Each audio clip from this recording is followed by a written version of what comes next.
பயங்கர ஒரு டிப்ரெஷனுக்குள்ளே இருக்கிறீங்க. பயங்கர இந்த பிரச்சனையிலேருந்து நான் எப்படி வெளியே வருவேன் அப்படின்னு சொல்லி அப்படியே நீங்கள் தவித்து தவித்து தவித்து சஞ்சலப்பட்டு அப்படி இருக்கிற பொழுது உங்கள் உள்ளத்துக்குள்ளேருந்து டக்குன்னு ஒரு வார்த்தை வரும் பாருங்க. டக்குன்னு ஒரு வார்த்தை வரும். அப்படி வந்த உடனே அந்த வார்த்தை பாருங்க, தேவனுடைய வார்த்தையானது ஜீவனையும் அடுத்து ஜீவனும் வல்லமையும் உள்ளதாயும் இருபுறமும் கருக்குள்ள எந்த பட்டயத்தினாலேயோ கருக்கானதாயும், இந்த இடத்துல முக்கியமான வார்த்தை, ஆத்துமாவையும் ஆவியையும் என்ன பண்ணுதாமா? பிரிக்குது. நல்ல விளங்கமா. இப்போ நீங்க நல்ல ஒரு டிப்ரெஷனுக்குள்ள இருக்கிற பொழுது, இந்த பிரச்சனையில நான் என்ன செய்வேன் நீங்க தவிக்கிற பொழுது உள்ளத்துக்குள்ளேருந்து ஒரு வார்த்தை வரும் பாருங்க. வார்த்தை வந்த அடுத்த நிமிஷம் உங்க ஆவியில ஒரு விடுதலை வரும் தெரியுமா? அடுத்த நிமிஷம் அந்த ஆவியில ஒரு விடுதலை வரும்.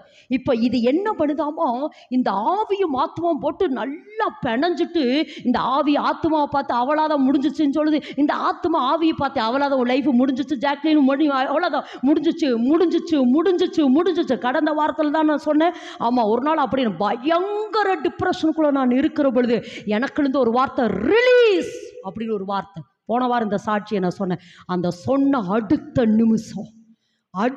நிமிஷம் அந்த ஆவியும் ஆத்துமா, அதுதான் நான் என்ன சொல்லுவேன்னா, அந்த வசனம் வந்த உடனே ஆவியையும் ஆத்துமாவையும் என்ன செய்தாமா? பிரிக்கிறது. அந்த துன்பத்துக்குள்ளிருந்து, அந்த துயரத்துக்குள்ளிருந்து, அந்த வேதனைக்குள்ளிருந்து பிரிக்குது பாருங்க. பிரிச்சுட்டு அடுத்து பாருங்க, ஆத்துமாவையும் ஆவியையும், அடுத்து பாருங்க கணுக்களையும் ஊனையும். அப்படின்னு என்ன அர்த்தம்? கணுக்கள் ஊனுன்னு என்னமா? எலும்புக்குள்ள ஒரு சதை இருக்குன்னு தெரியுமா? கொழுப்பு. எலும்புக்குள்ள ஒரு கொழுப்பு, ஊனுன்னா அந்த கொழுப்பு. அப்போ இந்த வார்த்தை என்ன பண்ணுதாமா? பாட்டா பிரிக்குது. அப்படிங்கிறத விட பாட்டா விடுதலை ஆகிறது. எல்லாரும் ஆமென் என்று சொல்லாமா?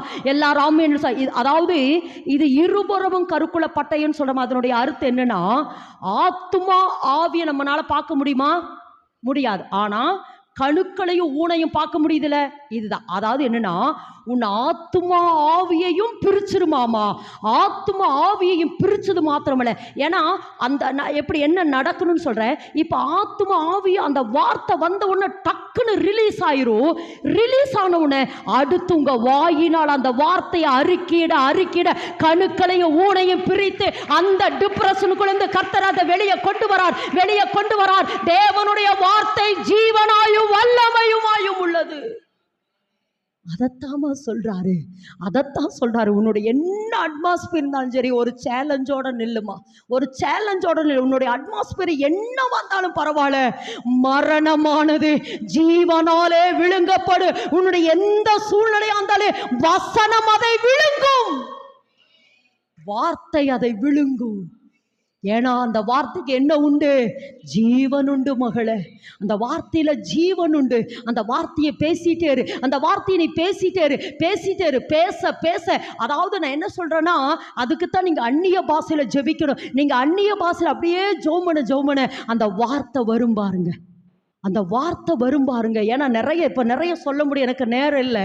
நிறைய சிச்சுவேஷன் அப்படி சொல்ற பொழுது கர்த்தர் இந்த வார்த்தையை தருவார். இதை பேசு மகளே, இதை பேசு, அதை அறிக்கையிட. ஒருவேளை அது நடக்கிறதுக்கு தாமதமாகிறது போல இருக்கும், ஆனா கர்த்தர் அந்த காரியத்தை நிறைவேற்றி